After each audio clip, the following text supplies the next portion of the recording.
Mustahil Muhyiddin tidak tahu lokasi menantunya. Siapapun di dunia ini mustahil tidak tahu lokasi anak sendiri atau menantu sendiri. Kecuali lah kalau menantu Muhyiddin itu melarikan diri seorang diri tanpa keluarganya, tanpa anak dan istrinya. Ini memang paling sedih lah. Melarikan diri dan meninggalkan istri dan anak-anak. Dan mengikut laporan yang diterima, hidup mewah lagi tuh. Jadi sekarang ini Muhyiddin sedang ditekan supaya mendedahkan di mana kedudukan lokasi menantunya. Bekas Perdana Menteri Muhyiddin Yassin digesa supaya membantu pihak berkuasa bagi mengesan keberadaan menantunya Muhammad Adlan Berhan. Naib Presiden Amanah Mahfuz Omar berkata, adalah mustahil seorang bapa mentua, apatah lagi seorang bekas Perdana Menteri, tidak tahu lokasi menantu. Diamnya Muhyiddin bukan tanda tidak tahu, tetapi tanda mahu melindungi, kata beliau. Jika beliau benar-benar telus dan tidak bersalah, beliau sepatutnya tampil membantu siasatan, bukan bersembunyi di balik alasan politik. Tuan-tuan dan puan-puan sekalian, kita masih lagi ingat kepada Allahyarham, seorang blogger yang melarikan diri sampai meninggal dunia, tidak pulang ke Malaysia, yaitu Raja Petra. Beliau sampai meninggal dunia berada di negara orang, tidak berani balik ke Malaysia. Beliau bercakap tentang politik di tempat yang lain. Jika benar-benarlah Muhyiddin atau menantu Muhyiddin ini tidak bersalah dan telus, dia sepatutnya pulang membantu siasatan. Kenapa harus takut? Berani kena benar, takut kena salah. Dia hanya berada di tempat lain, takut pulang kalau dia bersalah. Rakyat sudah muak dengan pemimpin yang kononnya melaungkan integriti dan perjuangan Islam. Tetapi bila terkena pada keluarga sendiri, terus tutup mulut dan tutup mata. Inilah wajah sebenar politik munafik. Bercakap soal moral tapi berkomplot melindungi salah laku orang sendiri, katanya dalam kenyataan. Mahfuz berkata, sebagai mengulas usaha pihak berkuasa dalam mengesan keberadaan Muhammad Adlan yang dikehendaki bagi tujuan siasatan SPRM. Kami selalu Menteri Dalam Negeri Saifuddin Nasution Ismail mengesahkan pasport milik Muhammad Adlan telah pun dibatalkan.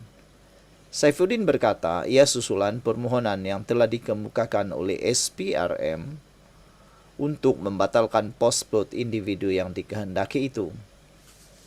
Terdahulu, ahli perniagaan yang menjadi buruan itu dilaporkan menikmati kehidupan mewah walaupun dalam pelarian.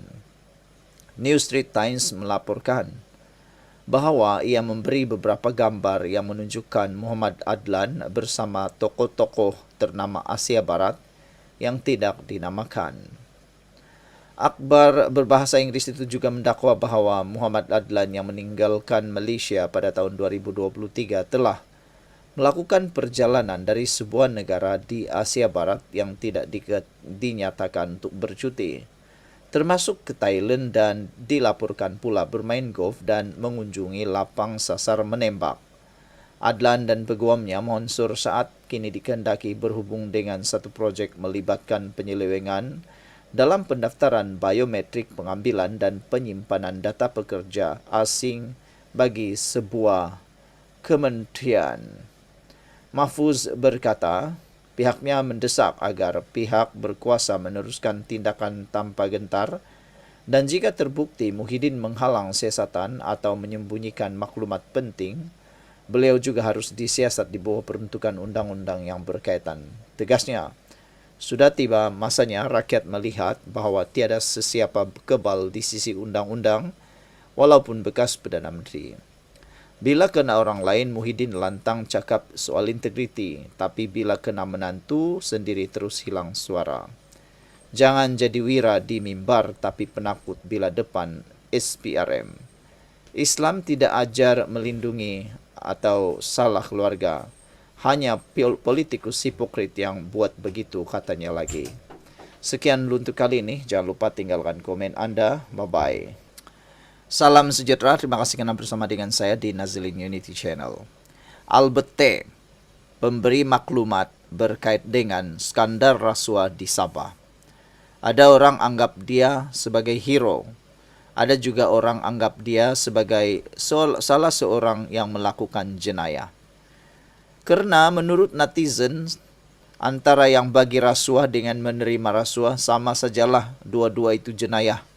Dua-dua itu perbuatan jenayah. Kenapa ada yang diambil berat pula, yang diperjuangkan pula pemberi maklumat, walhal yang menerima pula disalahkan? Padahal tidak akan ada dapat menerima kalau tiada memberi, dan tiada juga yang akan memberi kalau tidak ada yang mahu meminta. Jadi sama sajalah, dua-dua pun jenayah.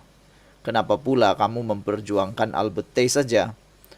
Padahal dia juga melakukan jenayah. Kan dia sudah mengaku bahwa dia beri rasuah. Dalam video-video yang dia rakamkan dan dia paparkan itu, semuanya menunjukkan dia memberikan uang kepada seseorang.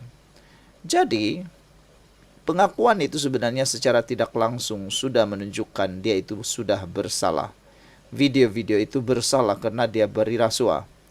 Manakala yang menerima pula, itu yang menjadi isu sekarang ialah mereka kata pemberian itu dalam bentuk dana politik. Dan terkini Albert T gagal masuk ke Sabah. Dia kata sebab Haji Jinor. Tapi rupa-rupanya ini sebabnya. Albert T gagal mematuhi syarat kemasukan ke Sabah. Itu sebabnya dia dihalang memasuki Sabah. Ini yang tak pernah orang tahu. Ramai yang tidak cerita. Ahli perniagaan Datuk Albert T gagal mematuhi syarat kemasukan ke Sabah apabila tidak mengemukakan dokumen hadir ke mahkamah selaku individu yang tersenarai dalam rekod notis arahan sekatan yang masih aktif ketika datang ke Sabah semalam. Pengarah Jabatan Imigresen Malaysia JIM Sabah, Datuk Syarif Siti Saleha Habib Yusuf berkata, ketika ditanya pegawai imigresen di lapangan terbang antarabangsa Kota Kinabalu KKIA, Albert atau nama sebenarnya Tay Jian Cheng hanya memaklumkan datang ke Sabah sebagai cubaan untuk masuk ke negeri ini dan bertemu rakan. Katanya ketika tiba di KKIA semalam, Albert tidak mengemukakan sebarang dokumen atau surat panggilan mahkamah ketika pemeriksaan sebelum pegawai imigresen yang bertugas mengeluarkan notis penolakan masuk NPM terhadap beliau. Hasil siasatan mendapati bahawa semasa pemeriksaan dokumen di pintu masuk KKIA, nama individu berkenaan didapati tersenarai dalam rekod NAS yang masih aktif. Sulan itu pegawai bertugas di kaunter pemeriksaan pintu masuk menemubual individu berkenaan dan individu itu memaklumkan bahawa tujuan kedatangannya ke Sabah adalah untuk bertemu rakan dan membuat cubaan masuk tanpa mengemukakan sebarang bukti tujuan kemasukan ke Sabah. Berdasarkan semakan lanjut, syarat NAS yang ditetapkan di bawah arahan pihak berkuasa negeri mendapati rekod individu itu masih aktif dan beliau hanya dibenarkan masuk bagi tujuan menghadiri prosiding mahkamah. Oleh kerana beliau tidak mengemukakan sebarang dokumen atau surat panggilan mahkamah semasa pemeriksaan, pegawai bertugas mengeluarkan NPM kerana tidak mematuhi syarat kemasukan sebagai pelawat mengikut peruntukan Undang-Undang Akta Imigresen 1959-63 katanya dalam satu kenyataan tadi. Kenyataan itu menyusul sebagai maklum balas terhadap laporan media dan rakaman video tular membabitkan Albert T berkaitan insiden di KKIA semalam. Albert berdepan dua pertuduhan memberi rasuah kepada Ahli Dewan Undangan Negeri Sabah berhubung permohonan mencari gali mineral di Sabah dan mengaku tidak bersalah ketika dihadapkan di Mahkamah Session Khas Rasuah Kota Kinabalu pada 30 Jun lalu dan gagal hadir ketika pengurusan kes semalam. Siti Saleha berkata pihak JIM turut menerima laporan daripada KKIA berhubung kejadian itu dan menjalankan siasatan dalaman bagi mengenal pasti fakta sebenar. Berdasarkan rekod imigresen, individu yang sama pernah dibenarkan masuk pada September lalu selepas mengemukakan dokumen panggilan mahkamah kepada pegawai bertugas di kaunter pemeriksaan pintu masuk. Sekian dulu untuk kali ini. Jangan lupa tinggalkan komen Anda. Bye-bye.